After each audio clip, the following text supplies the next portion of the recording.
Hey, everybody, welcome to Land Geek Nightcap. Tonight we're kicking back with Jess and Dave Farmerly. They started this land gig just to make a little bit of extra income initially so Jess could stay home with the kids, and now it's their full-time gig. Dave even quit his W-2. So we're going to hear their whole story. We're going to hear about their wins, their struggles, and everything else. We're going to hear about what a typical day looks like today, 4 years later. So pour yourself a bourbon or a beer or coffee and settle in. And remember, we are live every Tuesday night at 9 p.m. Eastern. So please jump in the chat, ask your questions, and hang out with us. So without further ado, Jess and Dave, welcome to Land Geek Nightcap. Thank you. Cheers. Good to see you guys. Yeah. And as always, we're joined by John Burnett. John, 8 is enough, Burnett. Yeah. John, 8 is enough, Burnett. Meaning your you guys children? remember that show? Oh. Yeah, I've got 6 children. There's eight of us total. So we just fit into a Suburban with 2 bench seats. So yeah. And took a very long trip with 6 kids. We correct? did. Yeah. It was, what was it? It was, let's see. Man, I think it was close to 20 hours of driving last week. Wow. With 6, You're brave, with John. 6 little. I am very brave. So, but it was good. We kind of I was telling Scott, we have perfected the car seat arrangement to minimize drama, and so we've got the barrier car seat in the middle, and then the older kids on either side, and so it creates a wall, and it works. It's great. So there were still figuring stuff. Out. It's great. Yeah. Well, that's awesome. Glad you had a good vacation, John. Hopefully, you got some good R&R, and the kids are all still alive. They're still alive. Good. But yeah, let's get down to tonight, the Land Geek Spotlight on Dave and Jess. So really, what we're gonna do tonight, guys, is just ask you a few questions about your experience, and we do get some comments occasionally in the chat here that we might throw in. And Jeff Storley's here. Ken Green is here. Ken, good to see you, man. It's been a long time. Daniel Bryan, Martin Kenchola, and others are tuning in. We usually get about 20, 30,000 viewers. Something like that, right, John? Okay. Yeah. Somewhere around there. Give or take, somewhere around there. 19,980, So I mean, we're popular. What can we say? Yeah. So, that's great. All right, Jess and Dave. So let's get to it. You guys started this in 2021. Let's start with what did life look like then, and what really made you decide to start this thing? Yeah. So at that time, I was a stay-at-home mom. I had been previously a teacher for about 6 years, but when we had our oldest daughter, Lila, we have 3 kids, I got to stay home with our kiddos. But we had always said, kind of once our kids got to be school age, I would go back to, help support our family. So at that time, Rowan, our youngest, was 3, and we had a 5-year-old and then a 7-year-old. And Dave was working as an administrator for Northview Public Schools. Anything else you want to add to that at that time, what we were doing? No. Okay. So yeah, starting to come to the realization that okay, another year or 2, Rowan's going to be in school, starting to have some anxiety about potentially going back to be a teacher, remembering how many hours a day I spent, and just wondering can I be the mom that I want to be and be a teacher? So we had kind of started to mull around this idea of a passive income, and my brother actually came across a podcast. I'm not sure if it was Mark's, but it was the same kind of idea of this flipping dirt. My mom got on board, found Dirt Rich, told us to read it, sent us the podcast. We listened to it the summer of 2021, and we're like, that's cool. But honestly, we didn't really do anything about it at that time. few months later, we mentioned it to my sister-in-law, who's Dave's sister, and our brother-in-law, because they were looking for a stream of passive income. They started to do some research, got really excited about it. And it was kind of one of those things that it was like, wait a second, they're really excited about it. Like maybe we should be really excited about it too. So actually, I think, Scott, you helped sign us on to flight school. We both joined at the same time. We each have our own separate land businesses, but we started flight school together. So yeah. Yeah, that was a unique situation. You don't have many brother sister couple teams starting at the same time, but that had been pretty neat. I mean, you guys had an immediate accountability partner in your sister and brother-in-law, right, Jess? We did. Yeah, we did. Yeah, I would say when we get together, Christmas, Thanksgiving, we kind of talk land maybe too much sometimes. What's going on? And we just get excited about it. It's fun to share stories. Yeah. So, yeah, exactly what you said. It's fun to be able to support each other, I think, mostly. What's working for you here? You have someone that can fill this role that we're looking for. So it works out well. Yeah. But yeah, as far as what our lives look like, I mean, Dave was, I don't know, how were you going to work each morning? I don't know. So when we started, I was a principal of an elementary school. And so I was there at 7 a.m. and I got home at 6 p.m. pretty much every day. And I was responsible for everything that went on. I had about a staff of 40 people, 400 and almost 500 kids in the building. And it was a lot of work. After that, so I think that was the last year when we started was my last year's principal. I moved to central office. But I was solving everybody else's problems. Today, my wife and I went to a coffee shop by the river, and we sat on our computers and worked and talked, and came home, and I got the kids organized with lunch, and then we did a little more work, and then we took care of dance stuff. My daughter had dance tonight. Eye doctor appointment. Yeah, just kind of I'm solving my own problems at this point, and it's a beautiful thing. It took me a while to transition out of. It's not corporate world. Public education is not a corporation by definition, but it absolutely is in terms of structure and bureaucracy. So to transition out of that to doing our own entrepreneurship, it took a little bit of mindset shift, but it's one we wouldn't ever get back. It's been wonderful. Yeah, we kind of went into it thinking we'll just supplement a little bit, and then I don't know that we ever dreamed it would be what it is today and have the freedom that we have now. Yeah. So it's pretty awesome. That's awesome. And I think teaching is amazing, and being a school principal is amazing. My sister's a teacher and a principal, and like kudos to you guys. Like to me, it's such a thankless profession, I think, and it's really a travesty that it is. You guys mold our kids into being really great people. The thing with those professions, and same with healthcare, right, is you're constantly, like you said, Dave, you're constantly serving others, right?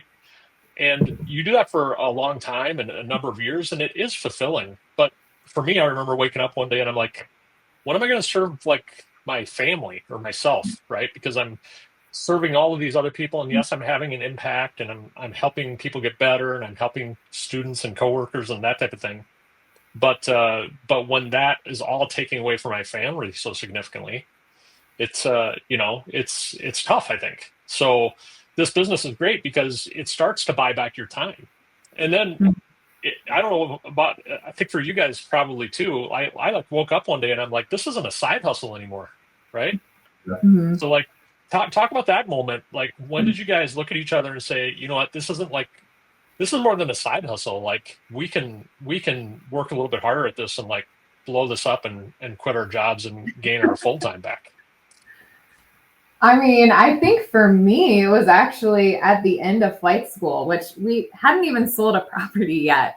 But I mean, I drank the Kool-Aid and I was like, this could, just hearing other people's success stories. I just was like, if we like persevere and just work really hard at this, I feel like it could be our thing, and you could quit your job someday. And we've worked hard and gotten to that point. So we just wanted to be like John Burnett. Is really what it amounts to. Right? Motivation. Everybody wants to be like that guy. It's great. So, we worked really. Just we three worked more hard. kids, and then you're there.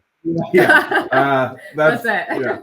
The ship has sailed. Yeah, that ship has sailed.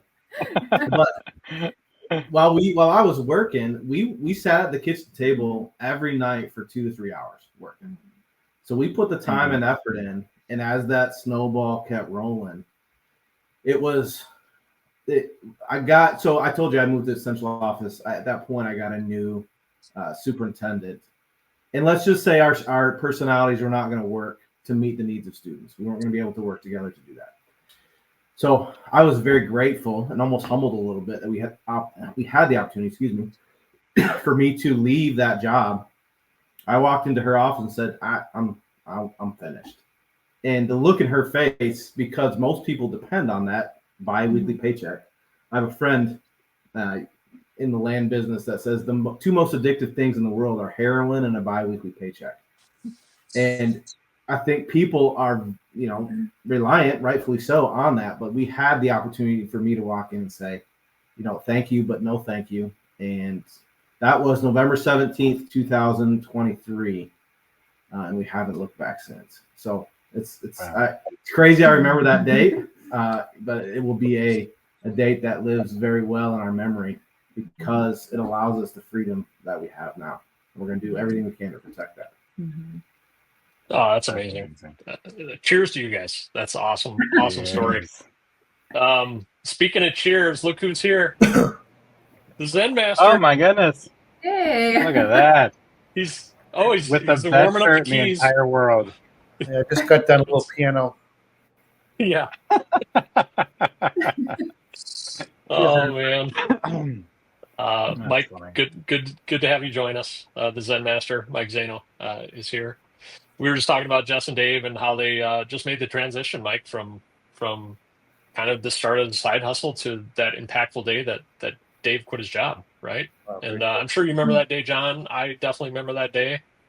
I remember the day too. It was I think it was April 4th, 2018 for me. Wow. When I quit. Yeah. Crazy. What were your feelings? It's been a while. What were your feelings, John? Were you nervous? Were you confident? Were you? I mean, I think kind of everything. Like we'd had like full confidence that the model was working, but it was also just I don't know. It was crazy. We actually recorded a video, which I should pull out again someday because we wanted to remember, right? We wanted to remember because we knew, like where we're at now. We're like 7 years later. We wanted to remember why it was we did this. We wanted to remember working in the evenings and everything that we sacrificed to make this happen.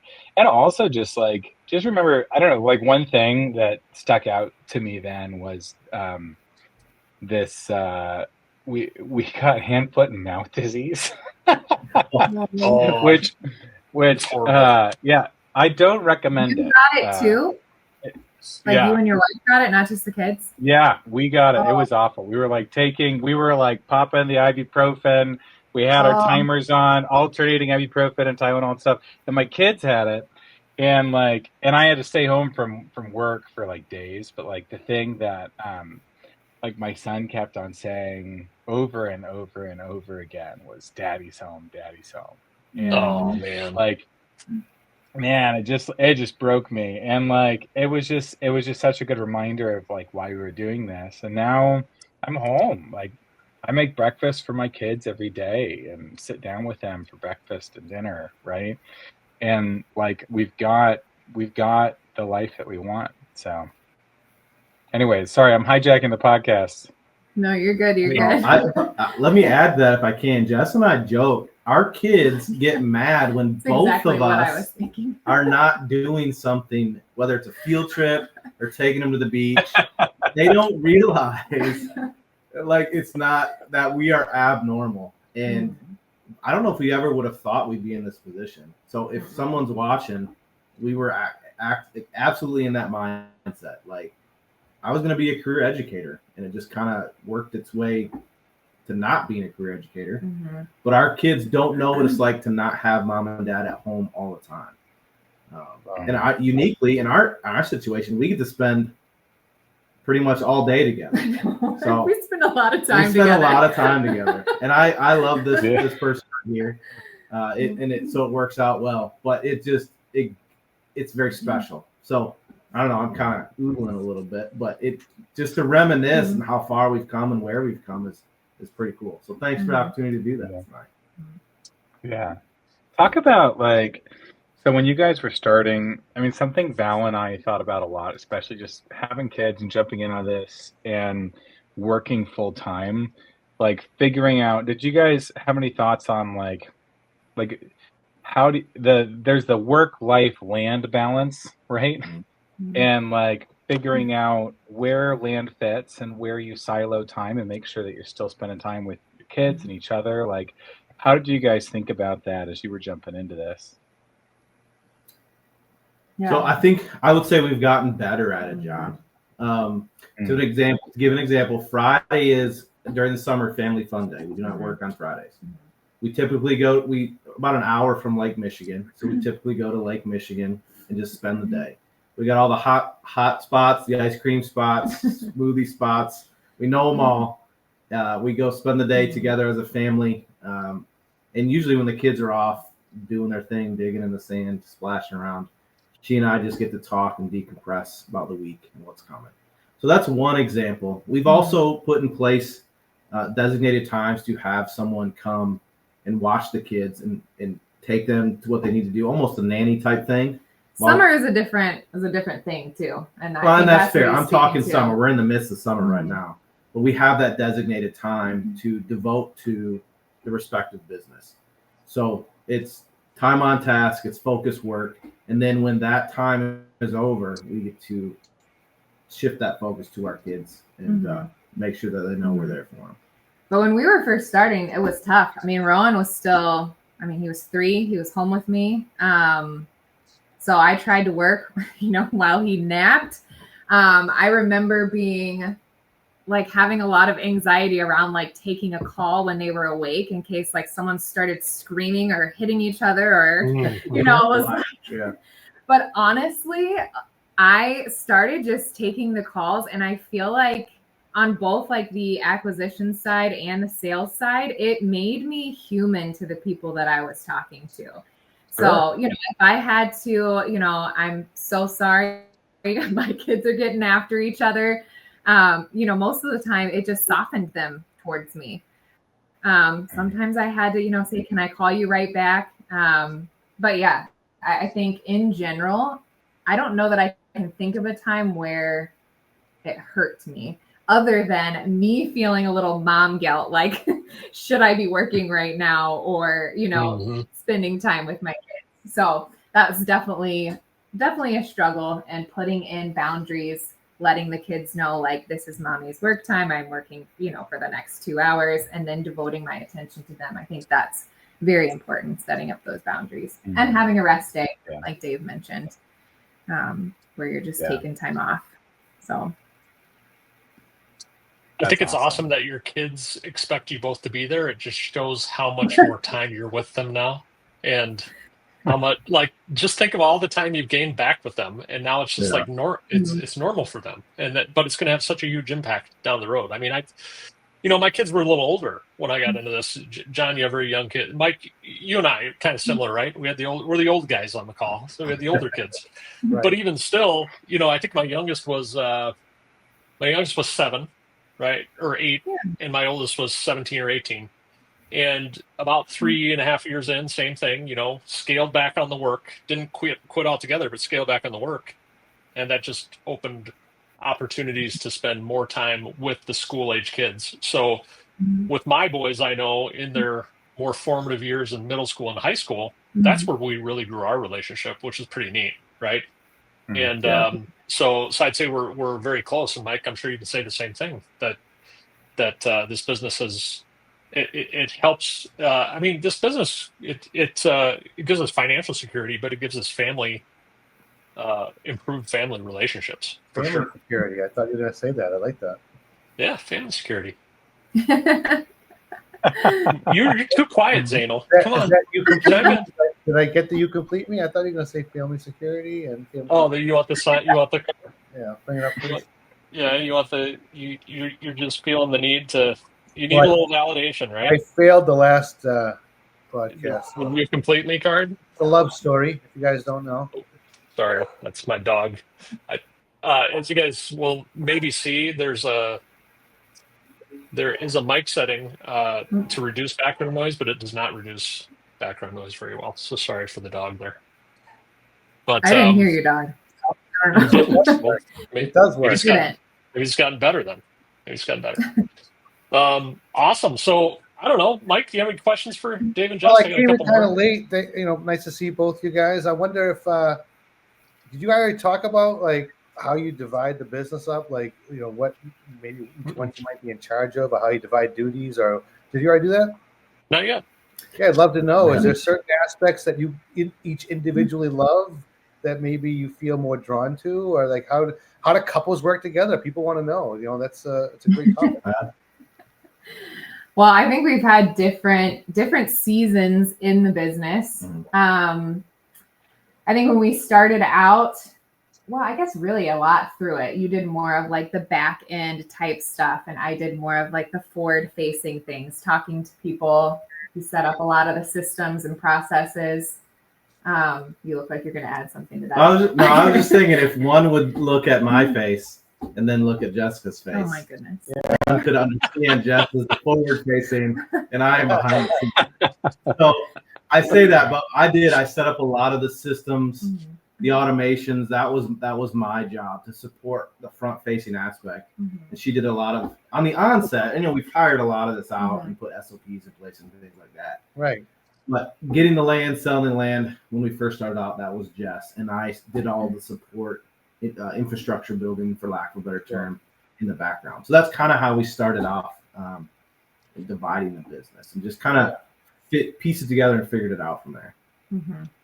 I love how you position this as a family business too. It's really, I've heard, other people just talk about worrying about taking intake calls, sales calls, kids making noise, but also heard they echoed the same, feeling that it humanized them. And people were like, oh, you're a mom, I trust you, So I think that's a really great message where people feel like, well, how am I going to find quiet time without my kids here? But you don't really need to. You can embrace that. You can be the mom, but also make sales and talk to people, because I always tell people it's not about buttoning the shirt up and being like a salesperson. It's about being real and presenting yourself and that's how you build trust and connection, by being the real you that you are, whether it's with your kids at home or not.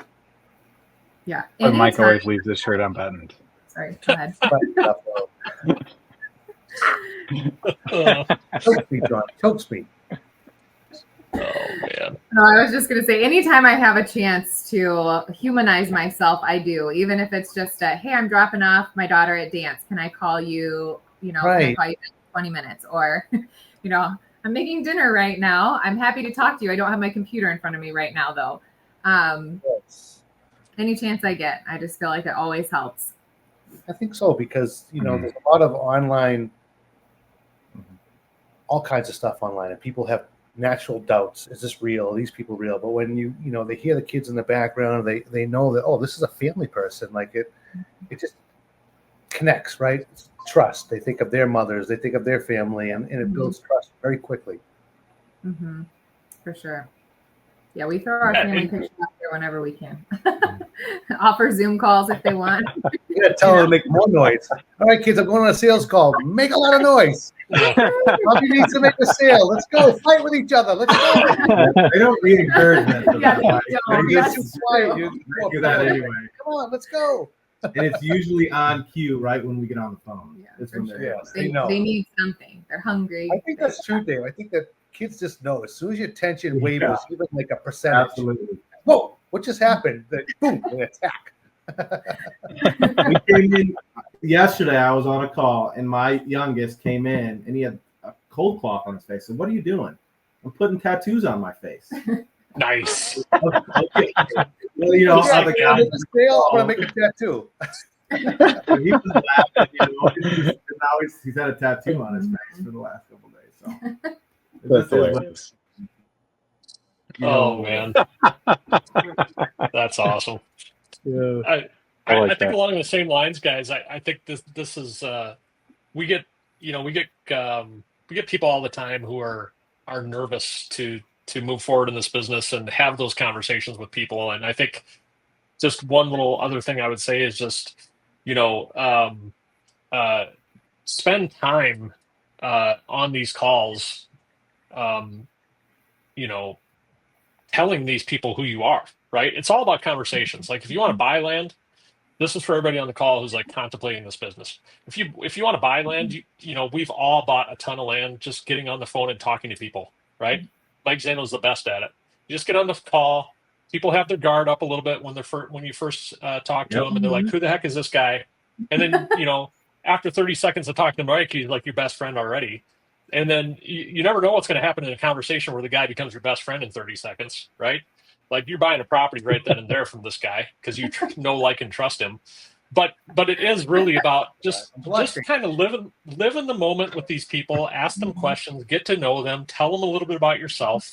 Yes. I mean, I can't tell you how many conversations I had with people when I first started doing this about hip replacements and knee replacements and all that type of thing. One of my best land deals ever. I bought 60 acres my first year in the land business. It was life changing. She was on the verge of having hip replacement, and we talked about it on the phone. I don't know, multiple times, right? So you get to know these people.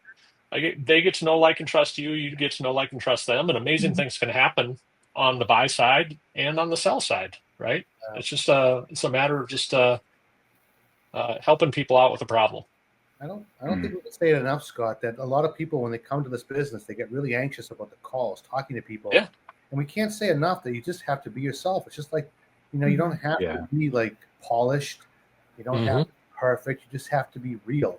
And even if you were like brand new doing this, it's like, hey, just so you know, this is my first time actually selling a property. And I'm going to be really transparent. I'm going to probably over communicate. And I really love if you would like maybe even be a referral for me later on after you like really feel like I've helped you. And just being honest. You don't have to be like, oh, I've done this a million times, right? Because that's disingenuous, right? But if you're real, people will feel that. And just be who you are. Come as you are, Mike Zano. What song is that? It's Nirvana, man. It's Nirvana. I just put an order in for limoncello. Hopefully it comes soon. My thought is we try and share the fact that I'm going to go out and mow the lawn after the phone call. Yeah. Again, it's just we're normal people. Yes. If someone is listening, we're just Jess and Dave. All we did is we worked really hard at it. That's what we did. Yeah. We're not geniuses. We just worked really, really hard at it. And it is not easy. It can be deep. And it provides you, and we kind of talked about at the beginning, it provides you the freedom that we discussed. The other thought I want to add in here, I have to smile at Jess. She often becomes the therapist for a lot of the people we talk. Oh, land therapy. Well, she just listens. And to Mike's point, when people feel comfortable with you, she gets into conversations about who knows what. And oftentimes it's, hey, I got to go do this. We accomplished what we needed to in the first 5 minutes, and then we just spent 15. So it's not the most productive, but what it does is it establishes that relationship. And so I can't tell you how many of those people have bought multiple properties from us. Yes. Yeah. I think it is productive. I think that people love to talk. They love to talk about themselves, their interests. And if you give them let's face it, not everybody has someone who has who's going to listen to them, right? But if you listen to them, it builds trust as well, right? It can really, so just being just real and human and, that can build so much trust. Like you said, Dave, they'll come back and they'll buy again. You guys ever had anybody that actually was interested in how you do what you do? Like they buy from you, but also then they're like, well, how can I do what you do? Does that ever happen? Oh, yeah, certainly. Yeah, it has happened a few times. We just met with a guy at Starbucks that. Oh, that's true. I mean, I think it happens more than we do. Yeah, we remember. He wasn't someone who reached out to purchase a property. He's just wondering why the two of you are available in the middle of the day at Starbucks. Like, what are you doing together here? He knew that we knew Mike Zano, and he said, if you know Mike Zano. But yeah, people just, it's intriguing. It's fun. It's really cool to be able to buy and sell land and say that that's your job. It's really cool. Yeah. People are It's really interested in making connections, right? You know, and I think that, you know, what you're saying about Jess is true. We joke about land therapy, but there are many people out there that own property that don't want it anymore. They may have bought it, but they'll let it go at a steep discount. If somebody will just listen to them, it's like they're releasing the property, right? And they're telling you the story behind it, and they just want to express it. They want someone to listen, and then when they're done, they're ready. They just buy it at a discount and make some money on it. So, and they're happy. They're very happy with it.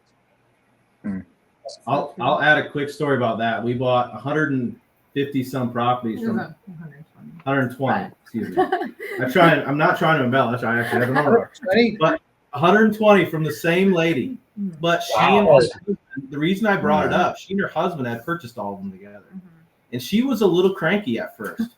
But a little is being nice. So now, yeah, I'm trying to under embellish now. She was very cranky. But as Jess got to know her and establish that relationship, to your point, Mike, it was almost a telling of her husband's story and what they did together, and it was almost cathartic. And then at that point, she was able to sell them, and I believe, did it at a price point that made everybody happy. Yes. We had to get there, but it was because Jess listened and established that relationship. Yes, there's like a shift there, isn't there? Probably, Jess, in the conversation where all of a sudden it just clicks. Yeah. You can tell them their tone of voice. Yeah, it just completely changes. They know you're real. I mean, you're being very real, and you are solving a problem for her, right? At this point, you know, like you said, you know, life has moved on, and her husband had passed away, and she just was stuck with them. So Mike, do you remember that story about Dr. Bob Demick? And he was buying a property. This was way back when, probably your first boot camp, probably my first boot camp, or you went before me. But he was buying a property from 4 sisters. They were all like joint tenants, and like 2 of the sisters got along, but the other 2, none of the sisters got along. Like there was this huge family feud. And Bob took it upon himself to have a conversation with each sister. Oh my God. He's like, you know, it really helped if we could kind of get all on a call together. And like, he actually did bring these sisters back together after years of them not communicating. And he got thank you letters from them, thanking him. Amazing. He was like the catalyst. He was the catalyst in repairing their relationship. Oh, that's the ultimate story, isn't it? That's the ultimate. Absolutely. Yeah. Bob. I remember Bob Demick. Yes, of course. I don't know the story specifically, but I remember him. Yeah. I'm sure John's bringing people together all the time. I mean, just with his demeanor. John looks like a connector. Every day. Yeah. It's great. I mean, well, it is like, I think what you guys are talking about is really true. Like, it is just about problem solving. Like, if you can identify somebody's problem and then come up with a solution that works for them and works for you. And we're pretty upfront with people, right? And like, you know, we don't do the super hard sale or anything like that. But when you get that trust, like, it really clicks, right? That's awesome. Mark used to always say to me, new problem, good problem. A new problem is meeting somebody that has this problem, right? That's a new problem, but it's a good problem because you're going to help them solve. Oh, limoncello. Thank you. Thank you, Laura. Thank you, Laura. Limoncello. Well, we do have a few questions for Dave and Jess from the audience. We haven't really interacted with the audience very much, so we should probably bring them in a little bit. So here's the first one. Here's the first one from Daniel Bryan. So I think at the heart of this question is like, what kept you guys going? So was it the success stories, or what else was it? And I think he's alluding to the fact that maybe he's feeling a little frustrated because he's early on in the process and maybe his mailers aren't hitting. So what would you guys say to Daniel? Well, mailers not hitting is a good thing. It's hard to see it. I hated that response when I first started. Hated it. My other least favorite response is, well, it depends. And that always seems to be the case in this business as well. It depends. But my encouragement is, as you continue to get experience, that mailer is a data point at which you can learn. So whether it's the area, whether it's your price point, whether it's who you're mailing to, I would sit down and take some time and analyze what you did, why you did it, and how you did it, and then take that and improve upon it or shift it somehow, some way to do something a little bit different. And as you continue to do that, you're going to start hitting. It took some repetition and some belief, some faith on our part. Mm-hmm. 2 hours, 3 hours every night, continue plodding through, looking forward to that freedom dream to get us through that. But as you do it, it will work. It will happen. I think perseverance is what sets apart the people who are successful in this business and the people who aren't, who give up. Anybody who's successful in this business has had dips, has had hard times where they feel like, is this going to work for me? Questioning, doubting.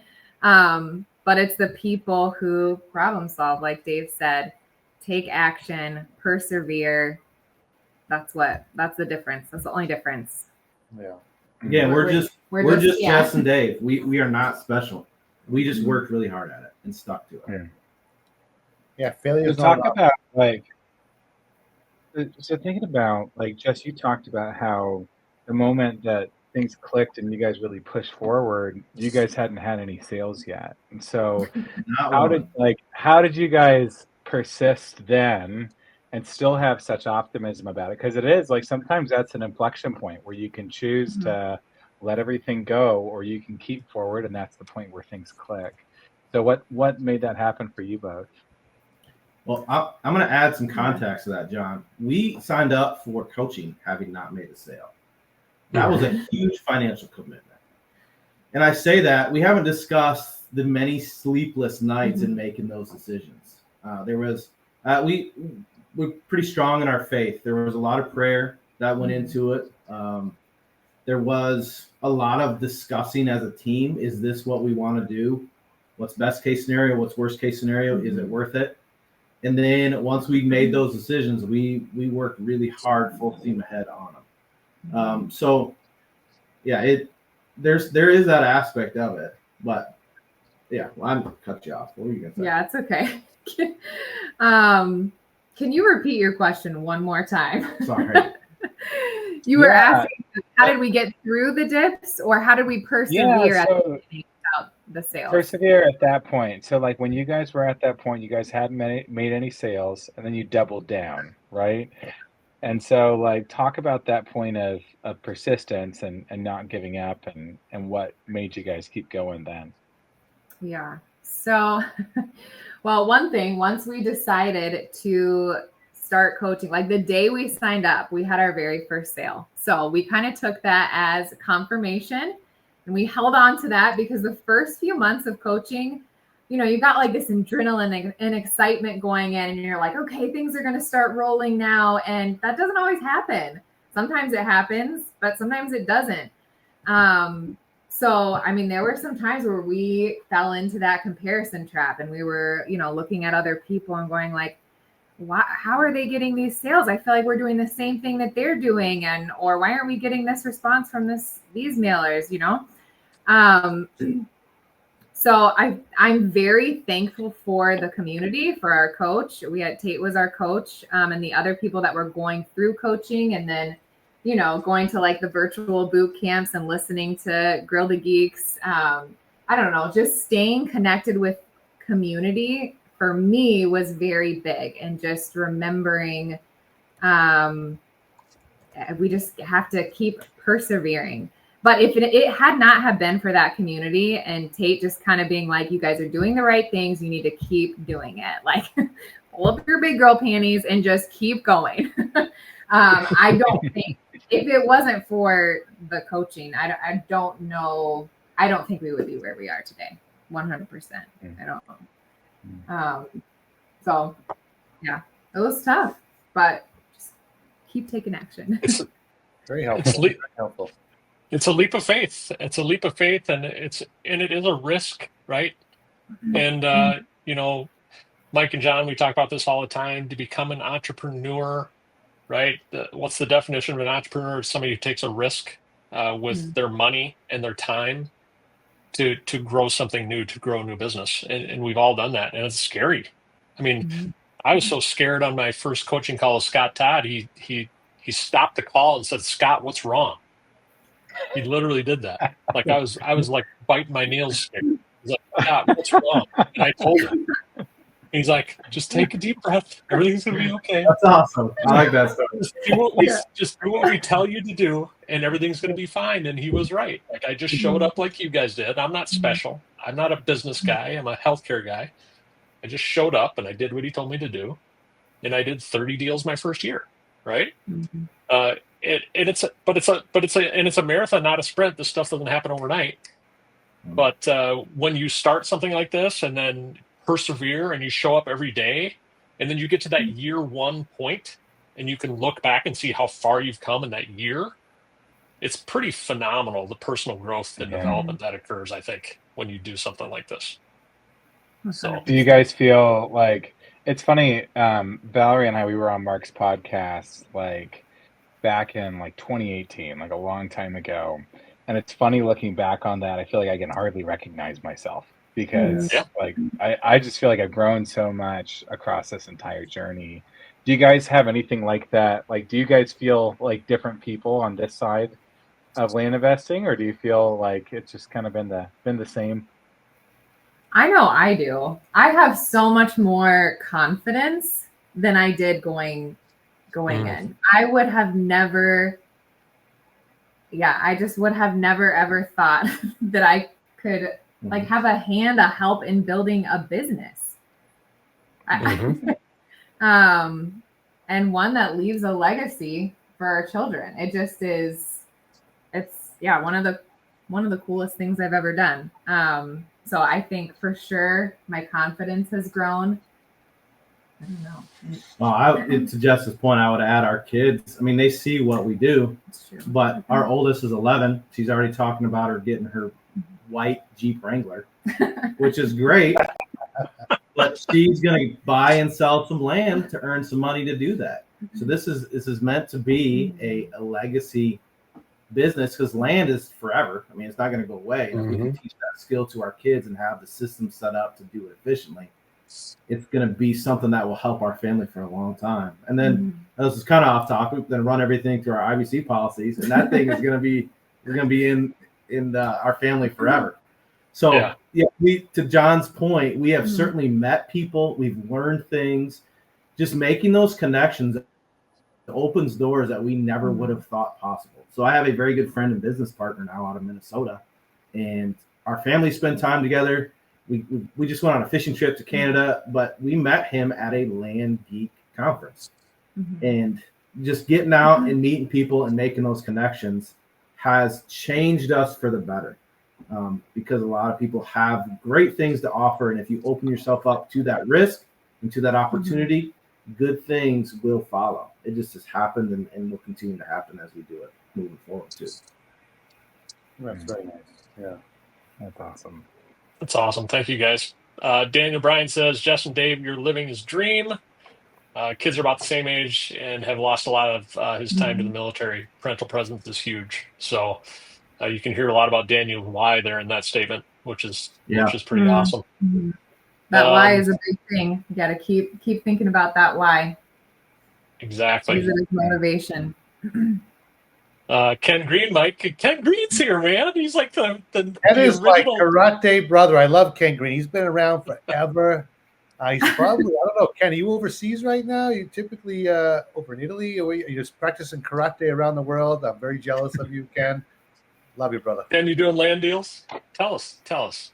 Here's a great question, great practical question, guys. Okay, so we've talked a lot about the results of this whole thing, right? You guys have gained time freedom, and you've gained your family relationships are stronger and better, and you're better parents, and your kids are going to be better because of it. But what if somebody just found this and they're like, how do I even begin? Right? So this is from Brooklyn. What's the best way to begin? She's been doing her research, but is nervous. How do I start putting it all together? Any simple, practical steps you could give Brooklyn, since she just found out about this whole land investing thing? Sure. Well, I'll tell you what we did, Brooklyn. I mean, just straight up, we were very, very pessimistic this would work. Scott Boston, he seemed like a shady dude. He was the first person we talked to. I had a lot of phone calls with you guys. You did. Thanks for being patient with us. But I say that, Brooklyn, because what we did is we started in one of the cheapest places you can start, New Mexico. And we wanted proof of concept. But what we did is we we were okay with making mistakes, and we worked really hard at it in the cheapest place possible. That's how we started. And as those deals went, $100 here, $1,000 here, the opportunities came in, and we just found ourselves buying and selling more and more land. And it was, we got to set some systems up here, so we're not doing everything on our own every time. And that's slowly how we began to scale our business. So there's no one, I would say, right way. There are certainly guidelines and things that you want to kind of do in order, but we just started in the cheapest place possible, and we were okay with making mistakes. So I don't know if you want to add anything to that. I mean, I just think community and having people that have gone before you is such a huge thing. So I'm not sure if you're trying to start this on your own or if you've got the toolkit. Is it called the toolkit anymore? I don't know. Flight school coaching. We were okay with making mistakes, but we weren't so okay with making mistakes that we were brave enough to just go at it on our own. I like having some sort of guideline of where I should go next. And I think that was huge for us. And I think it's important when you're starting out, so you're not blindly, blindly just stepping out. I love the fact of what you guys are saying here, because I often tell people you can build momentum on small deals. It can be a $500 deal or a $5,000 deal. You're going to go through the same process, the same step. Right. I always equate it to like a football player, although I don't know anything about sports, as we all know, but I can imagine a football player in a small town.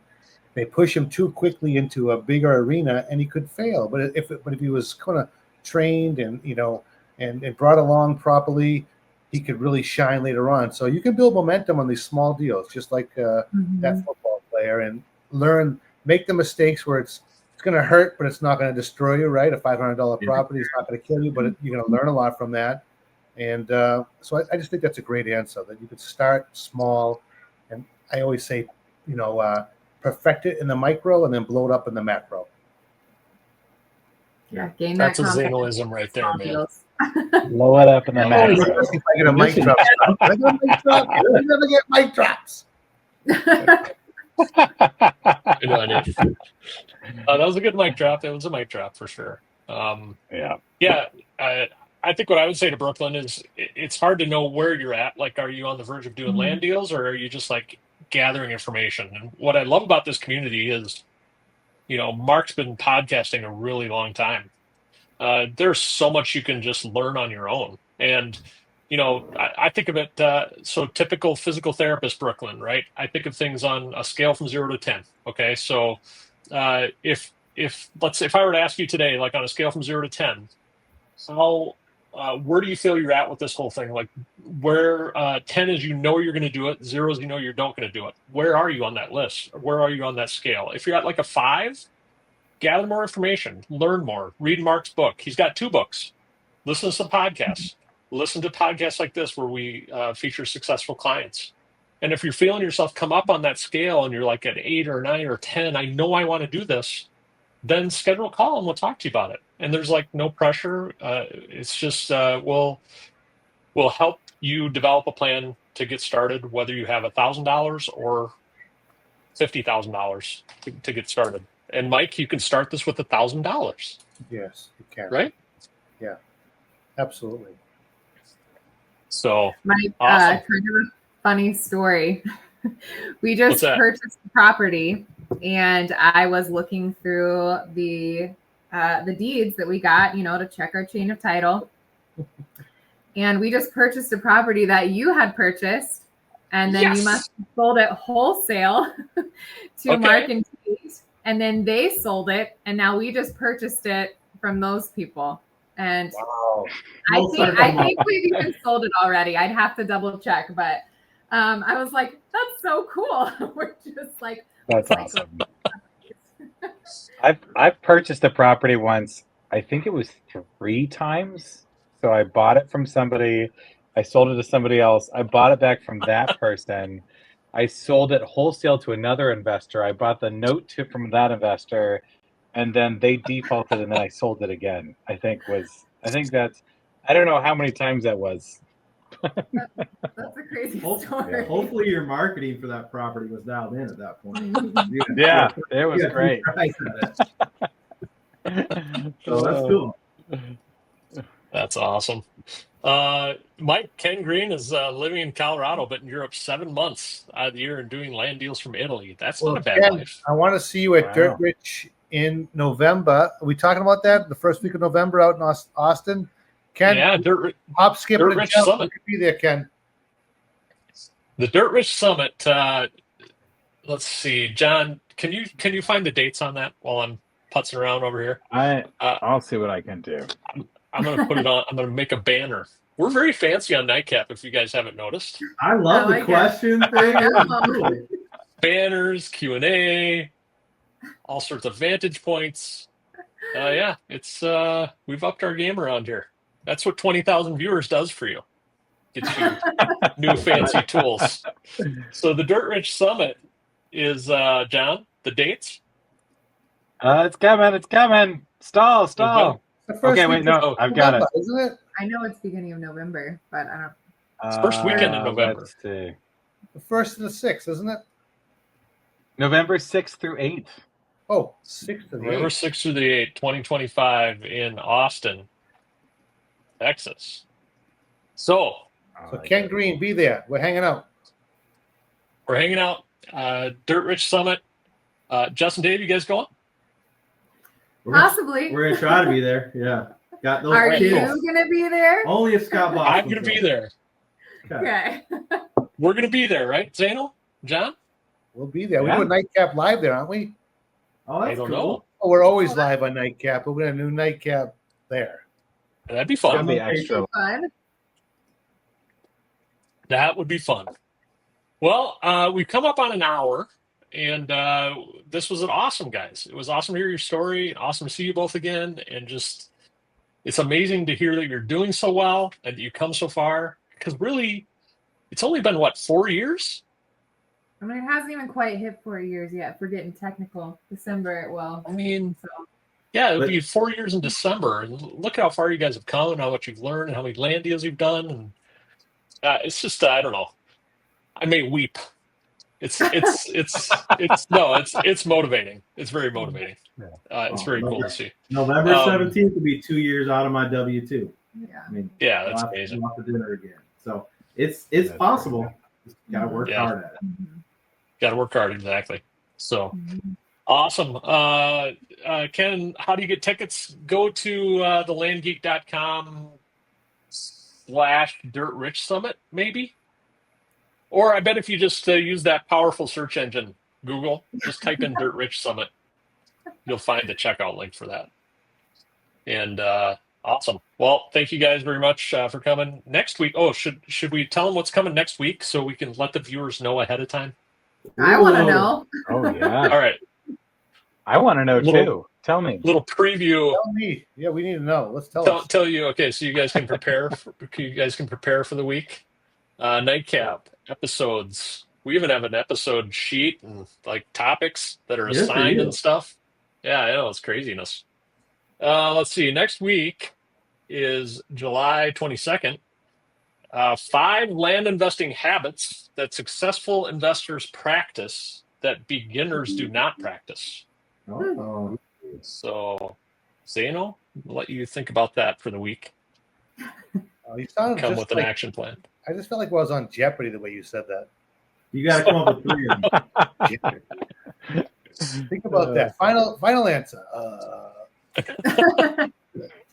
Well, we'll show up next week and we'll see what happens with a bourbon or a soda or whatever next week. Limoncello, yes. Thanks everybody for coming. Have a good night and reach out with any questions. Thelandgeek.com. Thanks, guys. Thanks, guys, for being here. Yeah. night. See ya. Yes. Thanks.